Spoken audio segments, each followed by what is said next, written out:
नमस्कार। अब तक हमने टोटल कुल मिला के हमने 4 वेब पेजेस बनाए जिसमें एक रिपोर्ट है, 2 मास्टर्स हैं और एक स्टॉक ट्रांज़ैक्शन को करने के लिए है। अब हम एक और चीज़ देखते हैं। अगर हम हेल्प एएसपीएक्स में देखते हैं, तो हमने यहाँ पर कुछ यूज़र इंटरफ़ेस के टूल्स यूज़ किए थे। आपको याद होगा कि हमने यहाँ से एक ड्रॉप डाउन लिस्ट यूज़ किया था और एक बटन यूज़ किया था। और अगर हम इसको सोर्स में देखें, तो ये ड्रॉप डाउन लिखा था और यहाँ बटन लिखा था और उसके आगे एक ASP कॉलन भी लिखा था। अब हमने जो बात किया था कि जब हम इसको व्यू करते हैं किसी वेब ब्राउज़र में, जैसे ये हमारे पास वेब ब्राउज़र में अगर इसको व्यू करें, तो ये ड्रॉप डाउन जो था ये हमारे पास ये HTML सिंटैक्स में तो कहीं नहीं था। HTML के कोई एलिमेंट नहीं था जिसका नाम ड्रॉप डाउन हो। तो यहाँ ये कैसे काम कर रहा है? क्योंकि आपको याद होगा अगर आप ने W3 स्कूल में देखा हो HTML में, तो HTML के अंदर हमारे पास कोई ऐसा एलिमेंट नहीं था जिसको हम बोल सकें ड्रॉप डाउन। आप देख भी सकते हैं और ऐसा कोई ड्रॉप डाउन के नाम से कोई एलिमेंट नहीं है। तो जब नहीं है तो यहाँ पर वो कैसे काम कर पा रहा है? ये HTML में देखते हैं। एक तो हमारे पास था इनपुट बटन के लिए और सेलेक्ट था ड्रॉप डाउन के लिए। अब इनपुट कुछ और तरह का देखने में होता है। अगर मैं यहाँ एक ड्रैग करूं आपके सामने इनपुट बटन, देखिए इसमें लिखा है इनपुट आईडी बटन, उसका नाम, ये बटन 1 है, इसका नाम बटन 2 कर देता हूं और टाइप बटन लिखा है यहाँ, जबकि कुछ और लिखा है और वैल्यू बटन लिखा है। तो ये HTML जैसा तो नहीं है। ये ऐसे ही सिलेक्ट को देखते हैं। अगर हम सिलेक्ट को देखें, सिलेक्ट में सिलेक्ट लिखा होता है और ये सब लिखा होता है। तो इसमें इससे जैसा तो मैच करता हुआ बिल्कुल नहीं है और जबकि हर ब्राउज़र जो है इसी को समझता है। तो अब हम क्या कर सकते हैं? हम एक काम करें कि एक बार देखते हैं कि ये वाली चीज़ें जो हैं कैसे दिखती हैं और ये हमें कैसे दिखती हैं। तो अगर हम चलते हैं अपने इसमें और मैं अगर क्लिक कर दूं किसी भी बटन पे, तो आपको पता है कि ये अपने आप रिफ्रेश करता है। अब आप देख सकते हैं कि ड्रॉप डाउन ये इस तरह से आ रहा है, वैसे ही है कुछ-कुछ और बटन भी वैसे ही आ रहा है। अब इनको हम देखते हैं इसके सोर्स में जाके कि इसने क्या किया है। पेज सोर्स में जाते हैं और हम इन सबको अभी इग्नोर कर देते हैं।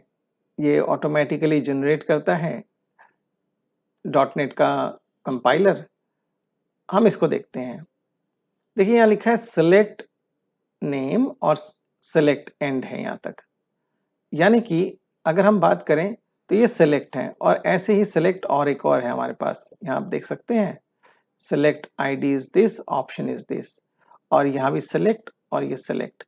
तो यानी कि जो मैंने बनाया था ऊपर ड्रॉप डाउन, यहाँ पर कंपाइलर ने उसे कन्वर्ट कर दिया है HTML टैग्स में। यहाँ ड्रॉप डाउन नहीं है। इसी तरह से इनपुट जो हमने बटन टाइप किया था वो यहाँ पर इनपुट और सबमिट के नाम से है। सबमिट भी एक बटन का टाइप होता है और यहाँ पर जबकि हमारे पास इनपुट टाइप बटन है और यहाँ टाइप सबमिट है। सबमिट या टाइप बटन दोनों एक ही होते हैं। ये सबमिशन के काम आता है और ये बटन किसी भी काम आ सकता है। तो ये देखेंगे तो ये भी हमारे पास HTML ही है और ये तो HTML है ही। इसका नेम जो है इसने खुद अपने हिसाब से दिया है और इसमें नेम हमें टाइप करना पड़ता है और ऐसे ही इसने खुद जनरेट करके दिया है हमारे ड्रॉप डाउन लिस्ट का नाम। अगर देखें तो इससे आगे तो कुछ और कंट्रोल का नाम है और इसके पीछे जो हमारे वहाँ आईडी का नाम है। इस तरह से अगर आप देखें तो यहाँ पर ये नाम इस तरह से है और यहाँ पर वो आगे एक टैग और जोड़ रहा है डॉलर से पहले। तो अब ये होता क्या है, जब हम रन करते हैं किसी भी प्रोग्राम को ASP.NET के प्रोग्राम को जो हम रन करते हैं, चाहे वो सेव करने के बाद और इससे रन करें डिबगिंग मोड पे या कंट्रोल F5 से जब हम करते हैं, जैसे मैंने अभी कंट्रोल F5 से इसको रन किया हुआ है। तो जब ये रन करते हैं हम लोग, तो क्या होता है, कंपाइलर पहले उस कमांड को समझता है और कंपाइलर क्या करता है, अपने टैग्स को, जो इस तरह से हमने जो एलिमेंट्स यूज किए हैं, जो ASP.NET के अपने हैं एलिमेंट्स, उनको कन्वर्ट करता है HTML के एलिमेंट्स में। इसीलिए हम इनको यूजर इंटरफेस बोलते हैं। तो इसके अलावा जितने भी आपको दिख रहे हैं ये सब यूजर इंटरफेस है। यूजर इंटरफेस मल्टीपल पर्पस के लिए यूज होता है और इसमें काफी सारी कैपेबिलिटीज होती हैं। तो इनको हम जैसे जैसे करते जाएंगे वैसे वैसे हम समझते जाएंगे। तो आपको समझ में आ गया कि HTML और यूजर इंटरफेस का क्या रिलेशन होता है किसी वेब पेज के अंदर। यानी कि अगर हम इस पे लिखें हेल्प, तो हेल्प जो अब आता है हमारे सामने, वो दरअसल में एक कन्वर्ट किया हुआ है, HTML में कन्वर्ट करता है और फिर शो करता है। अभी हमने यूज किया हुआ यहाँ पर, आपको याद होगा यहाँ पर हमने पैनल का इस्तेमाल किया था, पैनल का इस्तेमाल किया था। अब पैनल का इस्तेमाल करना ठीक है, ये हम इसे एक को विजिबल करते हैं, एक को फॉल्स करते हैं। लेकिन कई बार ऐसा होता है कि हमें इसके अंदर फ्लेक्सिबिलिटी डिजाइनिंग टाइम पे भी ज़्यादा चाहिए होता है और रन टाइम में हमें पूरी सिक्योरिटी रखनी पड़ती है कि वो चीज़ नज़र ना आए। तो उसके लिए हम यूज़ करते हैं मल्टी व्यू। तो हम एक काम करते हैं, इसी चीज़ को मल्टी व्यू में करने की कोशिश करते हैं। उसके लिए हम एक काम करते हैं, टूल बार में जाते हैं और एक मल्टी व्यू को ड्रैग एंड ड्रॉप करते हैं। इसका नाम है मल्टी व्यू 1। अब मल्टी व्यू अपने आप में कुछ नहीं करता है, ये सिर्फ कंटेनर का काम करता है। इसके अंदर हमें व्यू ऐड करना पड़ता है और एक काम करते हैं, हम एक व्यू ऐड करते हैं जिसका नाम व्यू 1 हो गया है। हम चाहे तो और भी व्यूज में ऐड कर सकते हैं, जितने चाहे व्यूज। इसके एक बार हम बैकग्राउंड में जाके देखते हैं कोडिंग में। इसके सोर्स में देखिए लिखा है मल्टी व्यू, तो ASP का अपना यूजर इंटरफेस है और उसकी आईडी मल्टी व्यू रखी है और यहाँ पर व्यू 1 आ गया है। और ऐसे ही अगर आप यहाँ पर और व्यू ऐड करना चाहें तो आप व्यू ऐड कर सकते हैं। बेशक आप इसे कॉपी पेस्ट कर लीजिए, यहाँ पर देखिए 2 और 3 अपने आप आ गया। अब इनका फायदा क्या है, एक काम करते हैं, हम इसमें कुछ लिखते हैं। जैसे पहले वाले व्यू में लिख देते हैं कि this place is for this, और इसके लिए लिख देते हैं this place is for this, और इसके लिए लिख देते हैं कि this place is for JavaScript. हमने ये लिख दिया है। अब हम एक काम करते हैं, सबसे पहले जब बाय डिफॉल्ट कौन सा व्यू आपको नजर आएगा वो बताना पड़ता है सिस्टम को। उसके लिए प्रॉपर्टी में जाएंगे और उसका एक्टिव इंडेक्स बाय डिफॉल्ट -1 रहता है, हम इसे 0 करेंगे। 0 का मतलब होता है व्यू 1, इसमें 0 से स्टार्ट होता है नंबर, तो इसलिए 0 1 2 ऐसे होगा। यानी कि इस व्यू का नंबर होगा 0, इस व्यू का नंबर होगा 1, इस व्यू का नंबर होगा 2। अब एक काम और करते हैं, यहाँ शो, जहां पर हमने प्रोग्राम लिखा था शो के ऊपर, वहां हम जाते हैं एक बार और यहां पर हम एक और चीज करते हैं, यहां लिखते हैं मल्टी व्यू, क्योंकि आपने देखा उसका नाम मल्टी व्यू है। जो अभी हमने इसके अंदर व्यू डाला है उसका नाम है मल्टी व्यू, और multi view dot 1 active index. Active index जो है ये active view index is equal to 0। यानी कि मैं कहना चाह रहा हूं कि जो जब कोई पहला HTML क्लिक होगा तो व्यू 0 आएगा, और अगर ये वाला होगा यानी CSS होगा तो 1 आएगा, यानी कि व्यू नंबर 2 आएगा। और ऐसे ही ये 2 है, इसका मतलब व्यू नंबर 3 आएगा, क्योंकि मैंने बताया था कि इनका नंबर जो है 0 से शुरू होता है, यानी व्यू 1 का नंबर है 0, व्यू 2 का नंबर है 1, व्यू 3 का नंबर है 2, यानी कि इनके इंडेक्स के नंबर 0 से स्टार्ट होते हैं। तो मैंने इसमें बोला है ऐसा कुछ। इसको एक बार रन करके देखते हैं ये करता कैसे है काम। इसमें मैंने कंट्रोल F5 किया जिससे ये रीबिल्ड कर रहा है, जैसे मैंने आपको बताया था कि हमें रीबिल्ड करना पड़ता है। तो अब इसको हम देखते हैं अपने वेब ब्राउज़र में ये कैसा नज़र आएगा।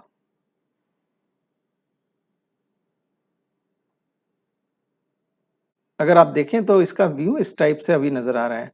By default this place is for HTML आ रहा है। उसका रीज़न ये है कि मैंने इसको बोला है कि इसका पहला व्यू हमेशा ये दिखाओ।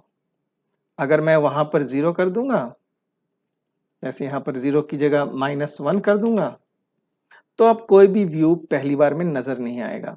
देखते हैं इसको रिफ्रेश करके एक बार। इसको मैंने रिफ्रेश किया, देखिए पहली बार में कोई व्यू नहीं नज़र आ रहा है। अब एक काम करते हैं, इस शो पे क्लिक करते हैं, तो देखिए यहाँ आ गया this place is for HTML।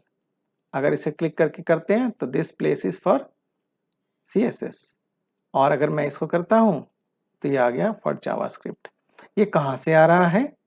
अब आपको समझ में आ गया, ये यहाँ से आ रहे हैं व्यूज से। तो इसका मतलब ये हुआ कि मैं कभी भी किसी व्यू को कॉल कर सकता हूँ, और जैसे मैंने पैनल को कॉल किया था, तो पैनल की जगह इसमें और क्या फायदे हैं देखते हैं। इसमें चाहूँ तो मैं एक काम करता हूँ, HTML के अंदर एक टेबल इंसर्ट करता हूँ। कौन सा टेबल? HTML table. मैं एक HTML का एक टेबल इंसर्ट करता हूँ। देखिए मैंने यहाँ एक टेबल इंसर्ट किया है HTML का। इसमें मैं कुछ डेटा लिख देता हूँ, डेटा से फॉर एग्जांपल डेटा। मैं एक काम करता हूँ, इसका नाम कॉलम 1 लिख देता हूँ, जैसे मैं लिखता हूँ नॉर्मली कॉलम 1, कॉलम 2, कॉलम 3।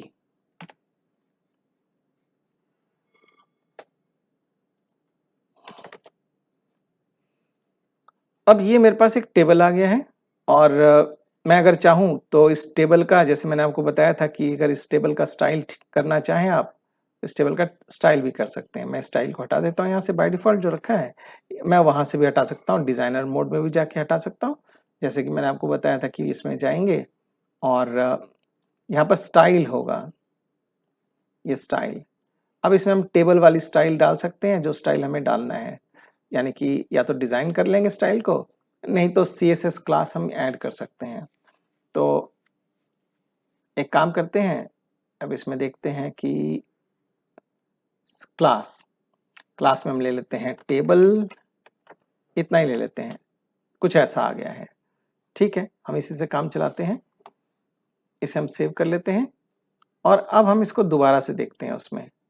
तो अगर मैं अब HTML पे शो करूं तो देखिए टेबल भी आ गया है, यानी कि इसमें हम बहुत सारी चीज़ें कर सकते हैं। तो इसमें और इसमें एक फ़र्क हो गया कि इसमें हम कुछ मैटर लिख कर के आगे बढ़ा सकते हैं, और उसमें मेंटेन करने में थोड़ी प्रॉब्लम होती है, तो इसलिए इसको मेंटेन करना आसान होता है। इसमें व्यूज़ हमारे पास अलग-अलग तरह से आ जाता है। इसको हम अभी देखेंगे कि हम कैसे-कैसे कर सकते हैं, और जस्ट ये एक आइडिया था जो आपको समझाना था।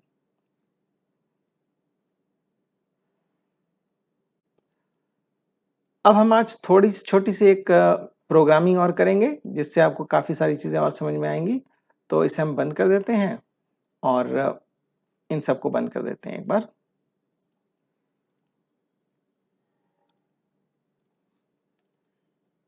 एक हम ऐड करते हैं फॉर्म, वेब फॉर्म एक ऐड करते हैं जो मास्टर पेज के साथ हो, web form with master page, और इसका नाम रखते हैं हम लोग कैलकुलेशन।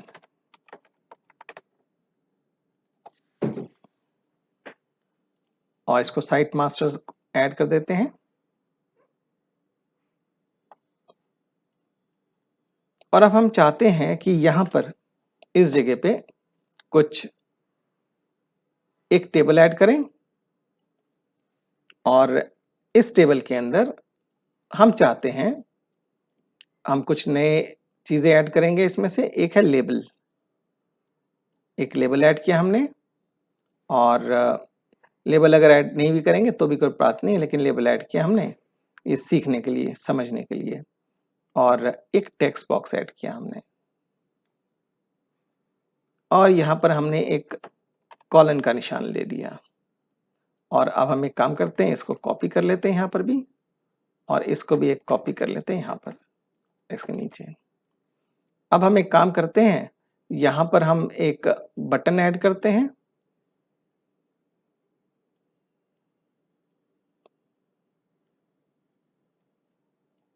बटन यहाँ ऐड कर लिया, और इसको हम लिख देते हैं कैलकुलेट। इसको हम लिख देते हैं कैलकुलेट। और इस लेबल के लिए, इसके अंदर हम, अब लेबल क्या होता है देखिए, लेबल के अंदर हम कुछ टेक्स्ट लिख सकते हैं। जैसे हम लिख देते हैं नंबर 1, और इसके अंदर लिख देते हैं नंबर 2।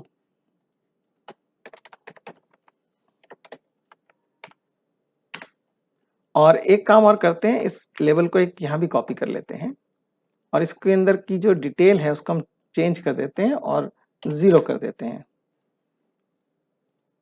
तो आपने देखा कि मैंने इस तरह से 2 टेक्स्ट बॉक्सेस ऐड किए हैं, 3 लेबल ऐड किया है, और एक कैलकुलेट बटन ऐड किया है।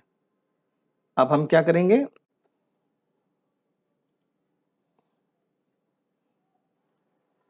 हम इसमें से टेबल को सिलेक्ट कर लेते हैं, और जैसे हम हर बार करते हैं, इसके स्टाइल को हटा देते हैं जिससे ये इस तरह से आ जाए श्रिंक होके।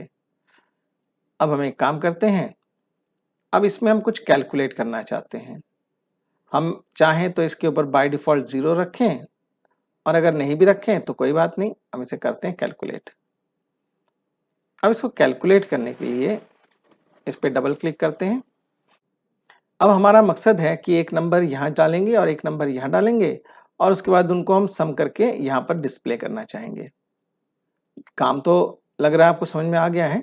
इसको करते हैं, डबल क्लिक करके इसके बटन के प्रोग्राम पे आ गए हैं। और अब हमें सबसे पहले, जैसे आपको मालूम है कि हमने उसका बॉक्स का नाम हमारे पास है टेक्स्ट बॉक्स 1। कैसे मालूम, एक बार देख लेते हैं। देखिए, इसका टेक्स्ट बॉक्स 1 है, दूसरे का टेक्स्ट बॉक्स 2 है, बटन का बटन 1 है, लेवल 3 एक है जो जिसमें रिजल्ट लेना है हमें, जिसकी वैल्यू हमने 0 रखा है, यानी कि ये वाला। और इनके लेबलों के नाम क्या है, इनका लेवल 2 है और इसका लेवल 1 है, जहां नंबर 1 हमने लिखा है। तो अब हम चाहते हैं कि जो टेक्स्ट बॉक्स 1 है, अगर आप कंट्रोल एंटर कर स्पेस बार दबाते हैं तो आपके सामने नाम आ जाता है। इसके अंदर के टेक्स्ट को हम कुछ करना चाहते हैं। हम चाहते हैं कि इसको हम ऐड करें। मैं एक काम करता हूं, आपके सामने करता जाता हूं, आप देखते जाइए। और टेक्स्ट बॉक्स नंबर 2 के टेक्स्ट को अगर हम ऐड करें, तो ये ऐड करने के बाद कहीं रखना होता है हमें, आपको पता है। उसको हम चाहते हैं कि जो लेबल है 3 डॉट टेक्स्ट, आपको याद होगा कि टेक्स्ट के अंदर हमने 0 रखा था, इज इक्वल टू अगर हम कर दें इस तरह से, और लास्ट में सेमीकोलन, जो कि सी शार्प के लिए जरूरी होता है सेमीकोलन लगाना। अगर हम ऐसा करें तो क्या होगा, एक बार देखते हैं और फिर हम आगे बढ़ेंगे। इसको हम एक काम करते हैं, इसको हम कंट्रोल F5 से रन करते हैं। आपको पता है कि हमें कंपाइल करना पड़ता है, तो हमें कंपाइलेशन के लिए F5 हमें दबाना पड़ेगा, कंट्रोल F5। अगर मैं यहाँ लिखता हूँ से 5 और यहाँ लिखता हूँ 6, तो आंसर क्या आना चाहिए आपके हिसाब से, 11 आना चाहिए। पर देखिए कुछ और हो रहा है क्या, यहाँ आ गया 556, यानी 5 इसने यहाँ से लिया और 6 यहाँ से लिया और दोनों को साथ में जोड़ के दिया। तो ये ऐसा अजीब सा बिहेवियर क्यों है, समझते हैं। दरअसल में ये टेक्स्ट का मतलब होता है स्ट्रिंग। आप जब बात करेंगे सी शार्प में, तो डेटा के टाइप होते हैं कई सारे। देखिए यहाँ लिखा आ रहा है कि this data is string type. तो स्ट्रिंग टाइप क्या होते हैं? दरअसल में कुछ डेटा टाइप्स होते हैं और अगर आप सी शार्प में अच्छी तरह समझना चाहें तो आप W3 स्कूल में जाके समझ सकते हैं, लेकिन मैं तो आपको समझाऊंगा ही फिर भी। अगर आप यहाँ पर देखते हैं सी शार्प ट्यूटोरियल में जाके इसके होम पेज पे क्लिक करके देखते हैं और इसमें नीचे देखिएगा यहाँ सी शार्प मिलेगा आपको, ये रहा सी शार्प। अगर आप सी शार्प को सीखना चाहें तो आप सीख सकते हैं यहाँ से भी। हम बात कर रहे थे वेरिएबल्स के बारे में। वेरिएबल्स क्या होते हैं? जहां आप कुछ थोड़ी देर के लिए वैल्यू को स्टोर कर सकते हैं। सो वेरिएबल्स और कंटेनर ऐसे डब्बे हैं जो कि डेटा को स्टोर करने के काम आता है, यानी कि उसके अंदर रख सकते हैं कुछ डेटा।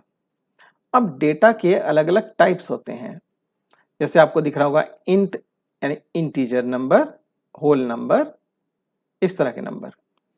डबल यानी कि जिसमें डेसिमल होते हैं, कैरेक्टर जिसमें सिंगल एक कैरेक्टर होता है, स्ट्रिंग जिसमें मल्टीपल कैरेक्टर्स होते हैं जो अभी हम देख रहे थे। इसके अलावा एक होता है ट्रू या फॉल्स, बूलियन। अब हम बात करते हैं कि जब मैं जोड़ना चाहूंगा तो मैं ऑब्वियसली इस इंट में मुझे वो नंबर चाहिए, तो इसको करने के लिए क्या करना पड़ेगा? हमें कन्वर्ट करना पड़ता है। एक काम करते हैं, इसमें हम लिखते हैं कन्वर्ट। कन्वर्ट कीजिए स्ट्रिंग वाले टाइप के नंबर को, ये जो स्ट्रिंग में नंबर है इसमें किस में कन्वर्ट करना है देखते हैं। इसमें मुझे अब चाहिए टू इंटीजर, तो मैं लिख सकता हूं टू इंटीजर। इंटीजर में अलग अलग टाइप्स होते हैं, आप कोई भी यूज कर लीजिए। तो यानी कि मैं अगर इससे करता हूं, यहां भी ऐसे ही कॉपी कर देता हूं, तो अब ये टेक्स्ट को कन्वर्ट करेगा इंटीजर में। अब यहां फिर भी एक रेड कलर में दे रहा है एरर। इसका कारण ये है कि अब ये तो नंबर हो गया है नंबर में, लेकिन इसको कन्वर्ट करना पड़ेगा स्ट्रिंग में, क्योंकि ये स्ट्रिंग लेता है। तो अब इसको फिर क्या करना पड़ेगा? इसके लिए ज़्यादा कुछ नहीं करना पड़ेगा, हम इसे एक ब्रैकेट से बंद कर देंगे ताकि इसके अंदर जो भी नंबर कैलकुलेट हो रहा है उसको हम कर देंगे कन्वर्ट टू स्ट्रिंग, इस तरह से। तो ये बड़ा मुश्किल सा लगा होगा आपको समझने में, इसको आप गौर से समझिएगा। नहीं समझ में आएगा तो मैं इसे दोबारा कराऊंगा। अभी हम लोग करेंगे सी शार्प के ऊपर छोटा सा प्राइमर, तब हमें समझ में आ जाएगा। फिलहाल इसको देखते हैं। मेरा मकसद था आपको समझाना एक कैलकुलेशन के लिए कैसे इस्तेमाल करते हैं टेक्स्ट बॉक्सेस का। तो एक बार देखते हैं इसको कैसा लगता है दिखने में। अब हमने इसको दोबारा कंपाइल करके हमने इसे रन करना है, और अगर मैं अब कैलकुलेट का बटन दबाऊं, देखिए 11 आ रहा है। अगर मैं 50 करके कैलकुलेट करूं तो ये 56 आ गया। 60 लिखता हूं तो 110 आ गया। अब ये मेरा प्रोग्राम चल गया। तो आपने ये देखा कि किस तरह से हम लेबल का इस्तेमाल करते हैं। यहाँ लेबल ऑटोमेटिकली चेंज हो रहा है, और जो कि अगर मैं यहाँ पर प्यारा या कोई HTML टैग लिखता तो चेंज नहीं हो पाता। तो इसलिए मैंने यहाँ पर लेबल का इस्तेमाल किया है। तो लेबल का इस्तेमाल आप ऐसे कई चीज़ों के लिए कर सकते हैं। एक काम करके देखते हैं, इसमें कुछ और लिखते हैं उल्टा पुल्टा, जैसे सोमनाथ मुखर्जी। अब ये क्या करेगा? एरर दिया उसने। उसने कहा कि मैं इसको कन्वर्ट नहीं कर सकता हूं। तो वो इतना समझता है कि ये कुछ गलत है, तो इसलिए वो इनपुट स्ट्रिंग को हमें चेक करना पड़ता है कि वो सही ही चीजें ले। इसके लिए क्या तरीका है? इसके लिए हम एक काम कर सकते हैं। इस पे हम जब क्लिक करते हैं, प्रॉपर्टी में जाते हैं, तो देखते हैं इसमें एक ऑप्शन आता है हमारे पास, टेक्स्ट मोड। किस तरह का टेक्स्ट आप लेना चाहते हैं? अगर मैं कहूंगा सिर्फ नंबर, तो अब ये सिर्फ नंबर ही अलाउ करेगा। मैं ऐसी भी कर देता हूं और नंबर, और इसे मैं अब सेव कर देता हूं। और चूंकि ये कंपाइल करने की जरूरत नहीं पड़ेगी हमें, तो एक बार देखते हैं इसको कैलकुलेट करके कि कैसा आता है नजर। इसको हम रिफ्रेश कर लेते हैं। अब ये इस तरह से आ गया है, और मैं इसे कैलकुलेट करता हूं तो ठीक आता है। अब क्या मैं यहाँ पर नंबर, जैसे नंबर के लिए देखिए यहाँ पर एक आ चुका है, एक फैसिलिटी हो जाती है इसमें कुछ और लिख के देखता हूँ, देखिए मैं सोमनाथ लिखने की कोशिश कर रहा हूँ, मुझे लिखने नहीं दे रहा है इस वक़्त। तो यानी कि अब ये नंबर के अलावा कुछ नहीं लेगा। तो मुझे हर हालत में यहाँ नंबर ही लिखना पड़ेगा। तो ये तो आपको उम्मीद करूँगा कि समझ में आ गया होगा, और अगर प्रोग्रामिंग उसमें आपको समझ में नहीं आया तो कोई प्रॉब्लम नहीं है, हम इसे आगे फिर दोबारा से करेंगे। आज के लिए इतना ही। अगली बार तक के लिए नमस्कार।